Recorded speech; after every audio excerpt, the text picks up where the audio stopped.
بسم اللہ الرحمن الرحیم، السلام علیکم۔ میرا نام ڈاکٹر احمد اعجاز ہے اور آپ دیکھ رہے ہیں ڈاکٹر احمد اعجاز آفیشیل یوٹیوب چینل۔ آج ہم بات کریں گے کہ میٹاتھیسیوفوبیا، یعنی کہ ایسا خوف جو تبدیلی کا خوف ہے۔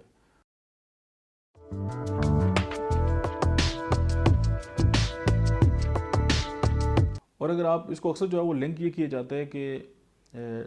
جو موونگ کا جو خوف ہے، جس کو ہم ٹروپوفوبیا کہتے ہیں، اور یہ جو خوف ہے وہ چینج کا خوف ہے۔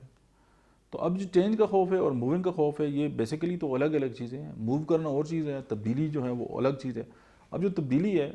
تبدیلی کا خوف ہر انسان کے اندر جو ہے وہ ارتقاء سے ہی جو ہے آ رہا ہے۔ اب ظاہر ہے انسان جو ہے وہ ارتقائی مراحل سے بہت گزرا ہے، لیکن اس کے اندر یہ بات ہے کہ وہ ایک جو ہے وہ ایک مخصوص جو مائنڈ سیٹ ہے اس کے ساتھ رہنا چاہتا ہے، اور تبدیلی جب بھی آتی ہے تو اس سے ڈسٹرب ہوتا ہے۔ تو اسی طرح آپ نے دیکھا ہوگا کہ جب بھی کوئی نئی گورنمنٹ آتی ہے یا کوئی نئی تبدیلی آتی ہے، یا آپ کوئی دیکھیں کہ کوئی انسان کی اچھی گاڑی میں بیٹھتا ہے تو وہ کچھ عرصہ تک وہی کہتا ہے یار وہ پرانی گاڑی بڑی اچھی تھی، یار وہ پرانی جو گورنمنٹ تھی وہ بڑی اچھی تھی، وہ پرانے لوگ بڑے اچھے تھے۔ تو چونکہ وہ آلریڈی اس کی جو اسٹیٹ آف مائنڈ ہے وہ اسی کے اندر رہتا ہے، تو تبدیلی جو ہے اس کو ناگوار گزرتی ہے۔ اور مائنڈ لائٹ سملیرٹیز، یعنی مائنڈ کا یہ کام ہے کہ اگر آپ اس طرح کریں تو اگر آپ اس کو تھوڑا سا الٹا کریں گے نا، تو آپ کے مائنڈ کو تھوڑا سا میسج آئے گا کہ یہ پتہ نہیں کیا ہو گیا، کیونکہ یہ تبدیلی جو ہے وہ اس کو جو ہے وہ پسند نہیں ہوتی، اور وہ چاہتے ہیں کہ وہ جدھر پڑا ہوا ہے وہ ادھر ہی رہے۔ اسی طرح جن لوگوں میں یہ بات بہت حد سے زیادہ بڑھ جاتی ہے اور ان کی جو ڈیلی لائف ہے اس کو متاثر کرتی ہے، اور وہ اپنی جو ہے وہ پرانی ڈگر پہ جو ہے وہ رہنا چاہتے ہیں۔ آپ نے دیکھا ہوگا کہ ہم مسجد کو بھی ایک مخصوص راستے سے جاتے ہیں، آفس کو بھی اسی راستے سے آتے ہیں،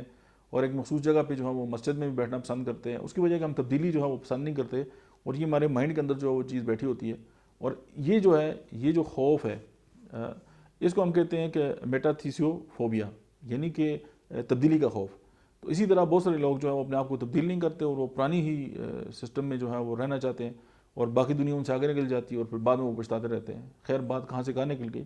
تو ہم بات کر رہے تھے ایک فوبیا کے بارے میں، اور فوبیا کا یہ عام سے جو خوف ہے، جب ظاہر ہے یہ پرسسٹنٹ ہوگا اور بہت زیادہ ہوگا، اور اس کے ساتھ جب انسان کی جو دل کی دھڑکن اور اس کے ساتھ جو پینک اٹیکس کے جو سارے سمٹمز ہیں وہ آئیں گے، تو پھر یہ فوبیا میں جب بدل جائے گا تو پھر ہم اس کو ایک ڈیزیز کے طور پہ، ڈس آرڈر کے طور پہ جو ہے وہ ٹریٹ کریں گے، اور پھر اس کے لیے ہومیوپیتھک جو میڈیسنز ہیں وہ جو ہے وہ برائیونیا ہے، چونکہ وہ تبدیلی، وہ بھی حرکت سے اس کی طبیعت جو ہے وہ بڑی خراب ہوتی ہے، اور وہ بھی جو ہے وہ تبدیلی کو نہیں چاہتا۔ اب یہ آپ اس کو جو ہے وہ ٹروپوفوبیا میں بھی استعمال کر سکتے ہیں، اور آپ اس کو جو چینج ہے اس میں بھی استعمال کر سکتے ہیں۔ اسی طرح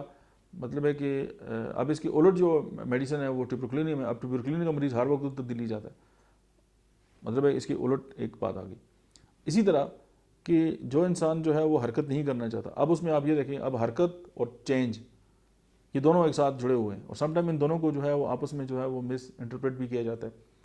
تو آپ اس میں ایکونائٹ کو دیکھ سکتے ہیں، یہ اب سمٹم کے حوالے سے بات ہو رہی ہے۔ آپ اس میں سلفر کو دیکھ سکتے ہیں، چونکہ ایکونائٹ کا جو کرانک ہے وہ سلفر ہے، اس کا کرانک جو ہے وہ سرائنم ہے۔ اب یہ ساری جو میڈیسن ہے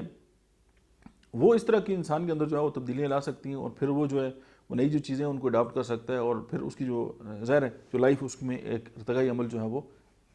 آگے جو ہے وہ بڑھتا رہتا ہے۔ ملتے ہیں نیکسٹ ویڈیو میں، تب تک آپ دیکھتے رہیے ڈاکٹر احمد اعجاز۔